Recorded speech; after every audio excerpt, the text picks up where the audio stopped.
Hello, I'm Mark Ellen. Thanks for clicking this word in your ear, the latest of hundreds of conversations David Hepworth and I have had on this podcast we started 17 years ago, some with ourselves, others with musicians, authors, comedians, and other people we like. If you enjoy them and want to support us and keep it all coming and get extra entertainment, including the weekly quiz and a special event on your birthday, visit patreon.com/word in your ear or just like or subscribe in whatever way you prefer.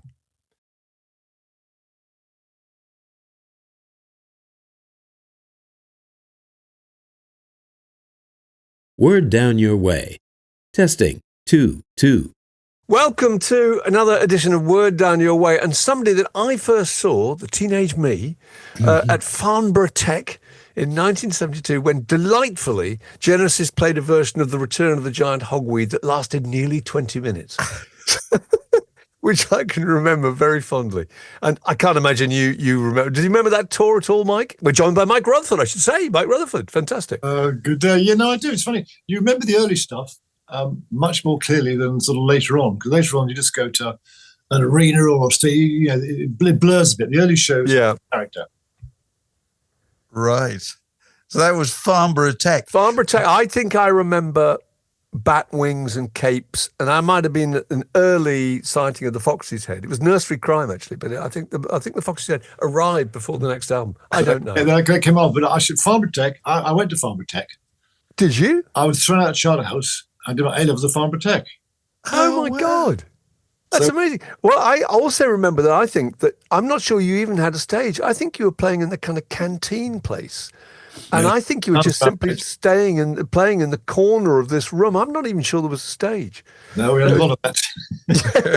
It was pretty primitive.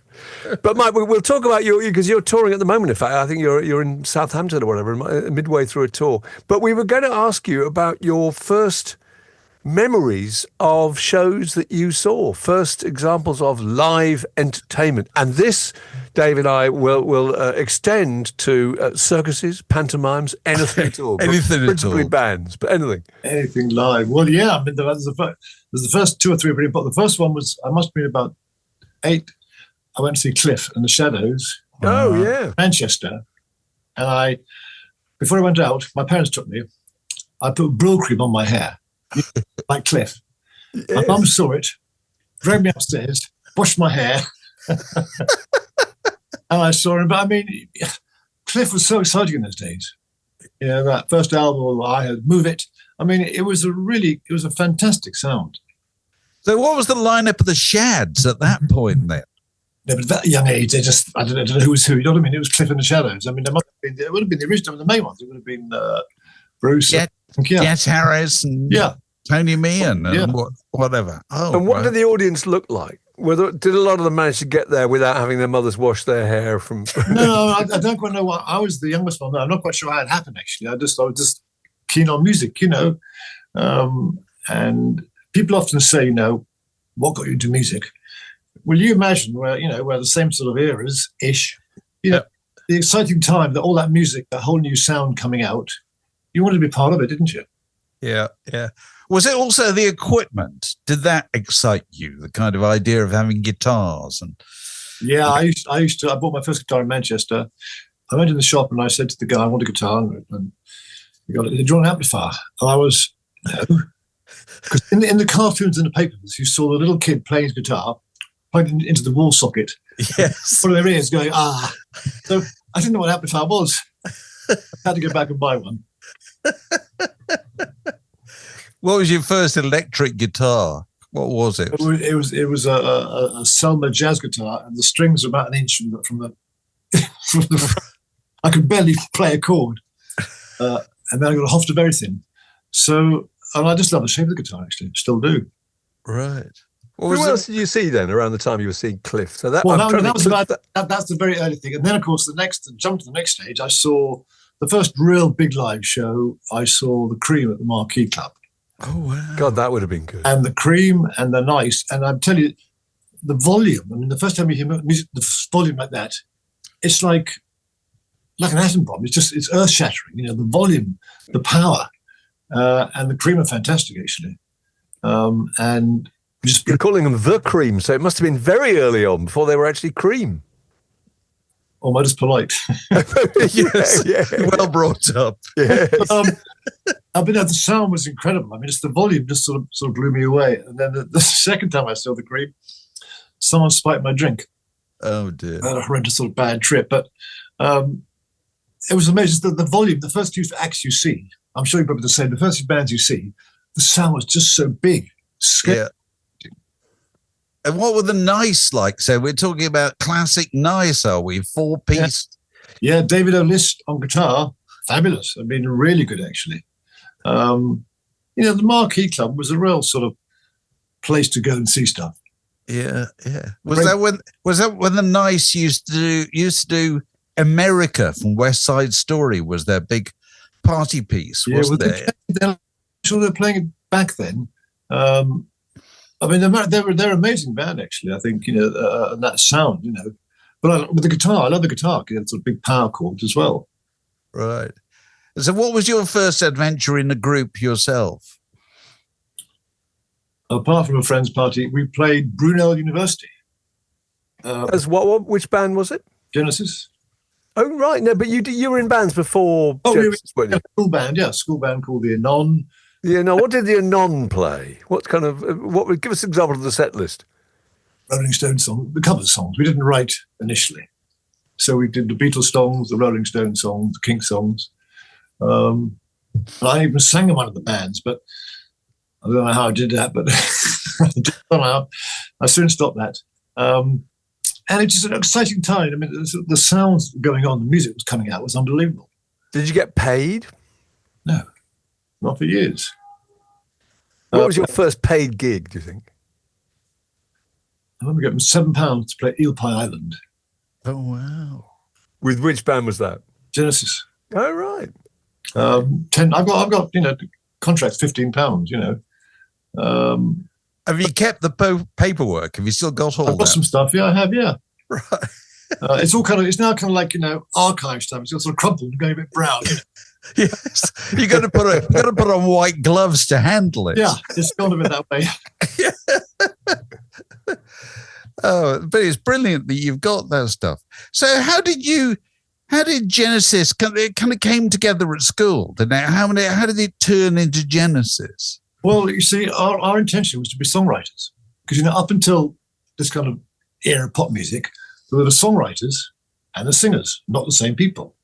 So we thought we'd be songwriters, but of course, at that time, bands wrote their own songs, and so we couldn't really. That route didn't apply to us. And so we did the first album in the summer holidays, produced by Jonathan King, believe it or not. Took 3 days. But, in those days, to be age 16, 17, recording an album in the summer holidays was pretty special. That was incredible. So you were still at school then? Yeah. Age 16. And you made that album then? It's amazing. Where did you record it? Regent Sound, which is the small one downstairs. In Denmark Street. Yeah. Where the Rolling Stones made their first album. Yeah, I mean, and 3 days was quite a long time in those days. Yes. Yeah. Luxury. But what it did, it made us think this is something we'd love to do. It kind of got us going. Right. And who was the lineup then? Peter, You, Phil, Tony. No, Phil wasn't there. Phil was he was acting mode. The first. Oh yeah, he was. That's right. It was John Mayhew on drums, and Anthony Phillips, who was a big part of it, and Tony and Peter and myself. Very young and very unskilled at playing music, but full of ideas and excitement. What was the point where you thought this is starting to go right? We sound like a proper group. I think when we started touring, and I remember one particular gig in London. It was called Farx, Southall.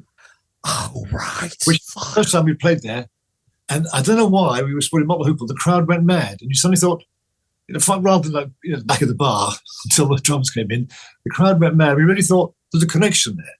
Yeah. The UK. What were they responding to? Do you think? What particularly was probably the last song, The Knife? Because normally the first half hour was acoustic. And until the drums came in, after that, they were at the bar, So this was had the theatre element of it really started then? No, that Not was quite. We then started doing tour English theatres, touring them. No, I meant the theatrical element on stage. Well, started a few years later, yeah. Yeah. Mainly because no one could hear the words. That was Peter's sort of thing. And between songs, because they couldn't hear the words. Yeah. That's interesting. Well, the PA was so rubbish then. You needed a couple of little stats. No, that's true. Yeah, you couldn't hear. So Peter sort of slightly acted out the visuals and sort of told a story that way. Right. So that was a hugely important part of the group, that you had one member who was quite happy to go out front and, yeah, because the rest of them, you're right. The rest of them are pretty introverted. Peter is too, but I mean, he kicks on and does it. It's amazing. But you need a front man, don't you? Really? Well, he really made up for the rest of you, because he made a really concerted effort, didn't he? The shaved bit in his head and his hair, and those extraordinary costumes. I mean, they were brilliant. And it was perfect for the music papers, wasn't it? I mean, every week the Melody Maker would have a new picture of Peter Gabriel. I know the first time I went to Fox's Head, or I think, Sunday front page Melody Maker, it wasn't kind of why it was done, but you suddenly think, blimey, it gives you a bit of a jump up. Yes. And visually, it was strong. I mean, Peter, it was his idea. He didn't really run it by us, which I think probably was quite sensible. We just said no, probably. But it worked. Peter had a sort of rather aloof feeling.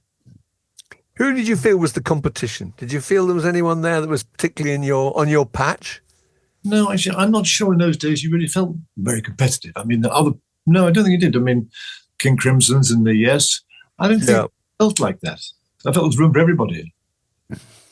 All right. But you never thought at that stage, clearly, 40 years, 50 years' time, this will still be going on. What do you think? No, I mean, no. I still find it pretty amazing, actually.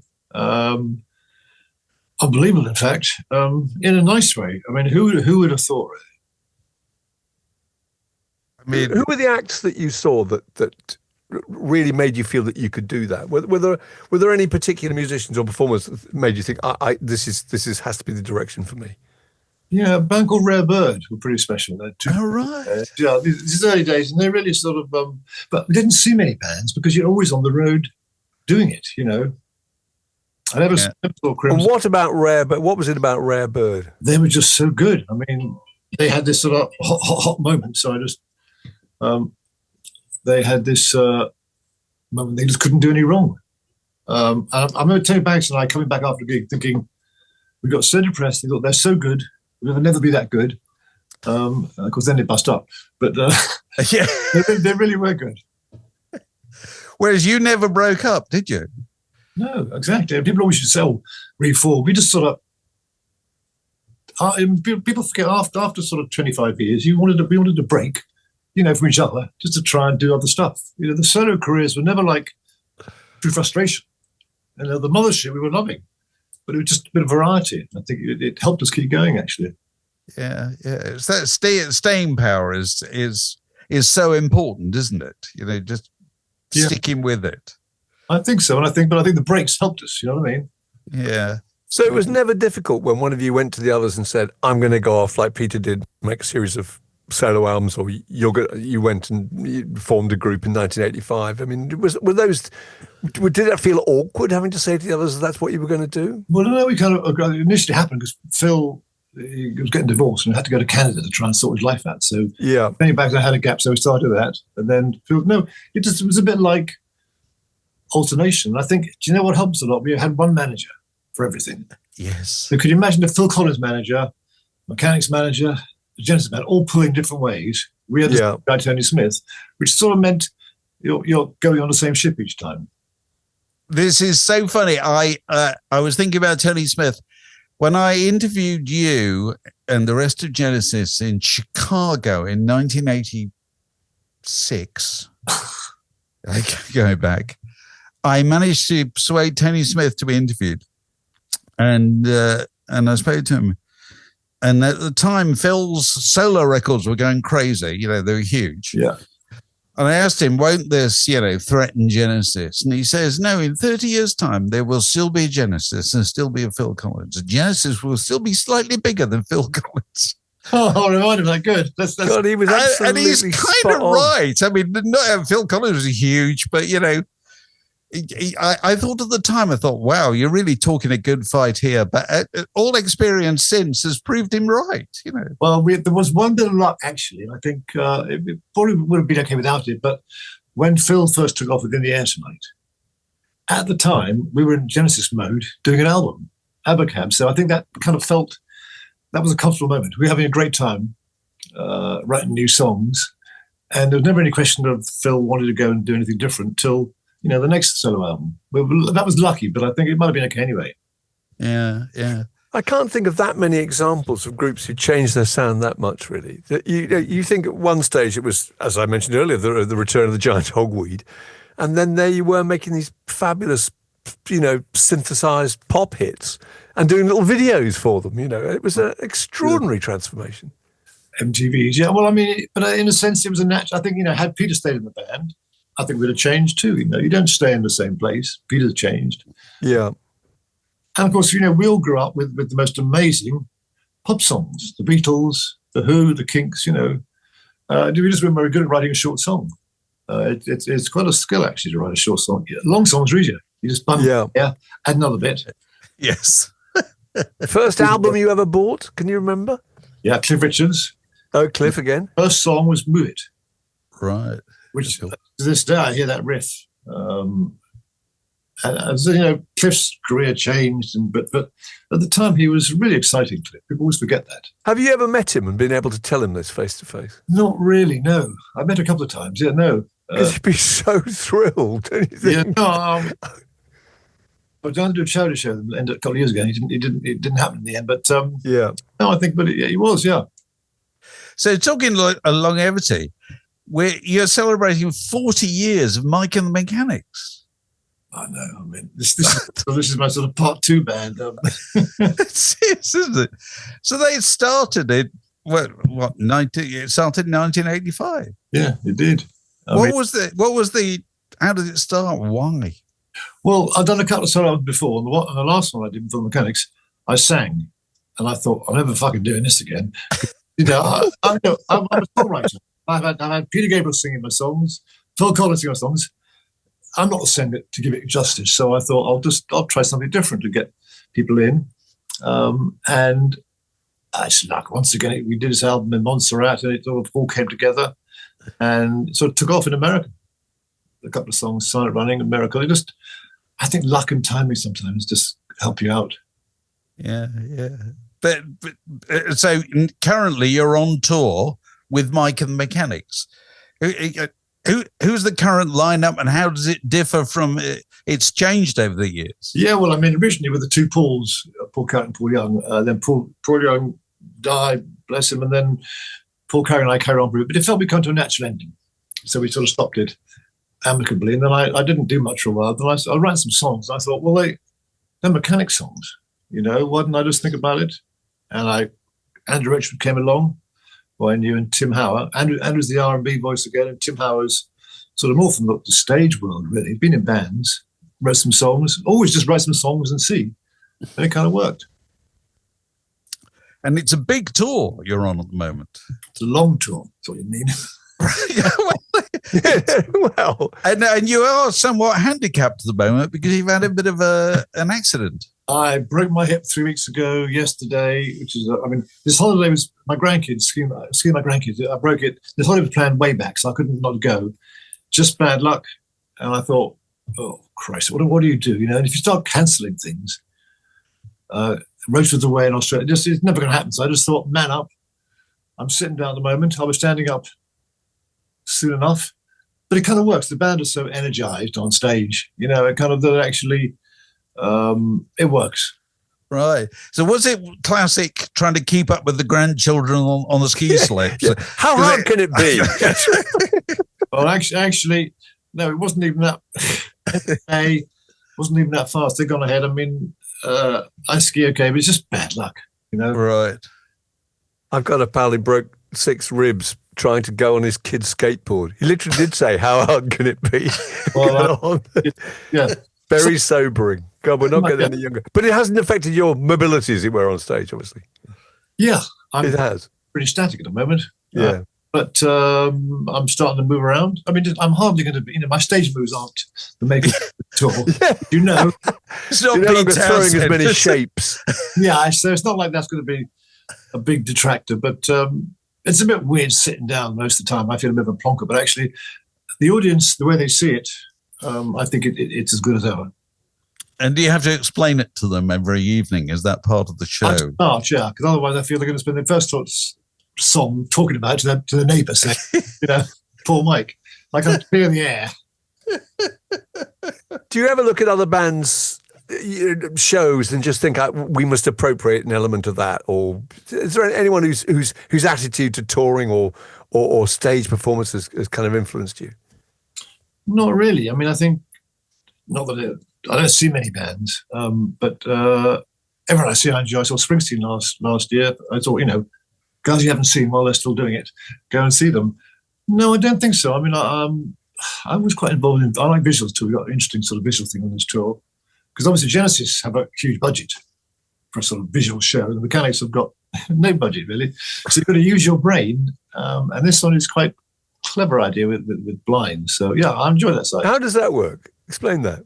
You got to use your brain more. You got to, with no money or just a very little bit of money, be more inventive.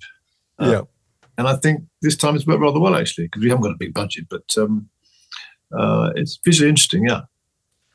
What do you do? I know you've got your injury at the moment, but ordinarily, what do you do anything alongside touring? Because I'm going back again to 40 years ago in Chicago. I think you and Tony and Phil used to go and play tennis. Yeah, we did. And then, every afternoon before the sound check. Is that right? No, we had quite a lot. And Tony Banks had always beaten me, and he had no style at all, but he used to win because he wanted to death. No, I mean, I ride horses. I played polo for a long time. That's well gone in the past. I ride horses. I play golf. I cycle. I just do stuff, Right. Oh, well, we hope you'll be back to it soon when your hip gets fixed. So you still enjoy the touring, clearly. Yeah, I mean, as I said, I always think, for me, songwriting is the bit that really gets me going most of all. We've done some new songs for this tour, which actually we wrote end of last year very quickly. Sort of like, not very quickly, I mean, I didn't hang around, and they came out really nicely. I still enjoy the writing side, yeah. Right. And there's a greatest hits album of all the Mike and the Mechanics material. There is. I mean, it's same old, but I don't know who buys albums now. You're going to sell it a bit stronger than that.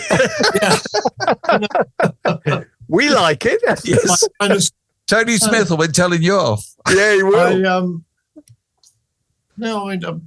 Each tour I sort of played the old songs to see what we might add new songs, new old songs, and there's some great songs there. Actually, I'm really proud of the writing and the sound. I think the Mechanics have a sound. And the new song, I played them some the other day, and they said, that's like a Mechanic song, I take it as a compliment. It's a certain sound we have. I don't know what it is. So what is that sound? Describe. I don't know. I can't tell you, but I mean, think of 3 or 4 songs, and the fact people say a couple of new songs, that's a Mechanic sounding song. Yeah. Mm. And are you still catching up with kind of COVID layoffs and so forth? Because Genesis tour got delayed and all that. Did this get delayed as well? No. Genesis is middle of the storm at the time. This was always just sort of came along out of the blue, I suppose. While everyone's still, apart from me, in good shape. No, the COVID sort of thing's been and gone, I think, actually. Right. So what's your plan next beyond this tour? Take a holiday. I've got a couple. Yeah, maybe don't ski next year.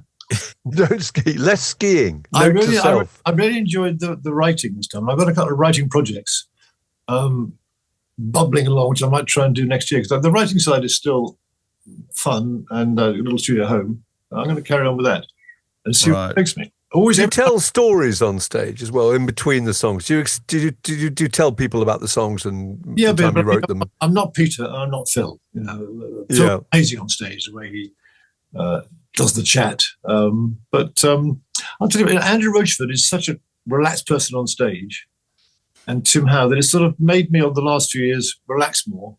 Yeah. I find the chat easier now.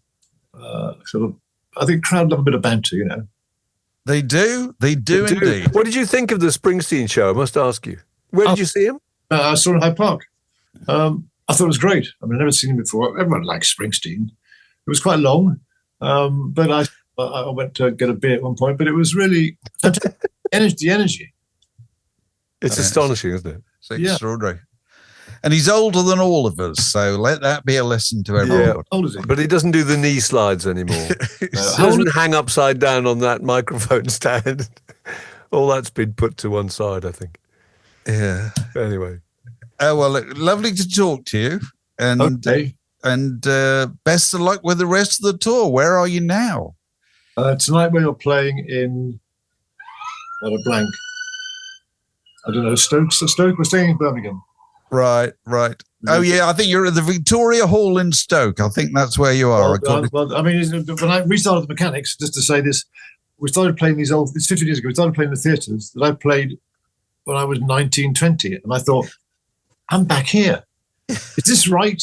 Isn't someone going to say, oh, you pissed off, you've had your lot, I thought, still 50 they're doing the same old places, but the English theatres are nice. I like the vibe. They're all a bit beaten up and nice. Oh, that must be lovely going back to those old theatres again. So ones you did with Genesis, presumably. Yeah, for years. Amazing. If you probably look on the dressing room wall, you can probably find your graffiti. Yeah, fading in the corner. A lot of that. Ours is mainly faded, actually. Like our parchment contract. Very good to talk to you.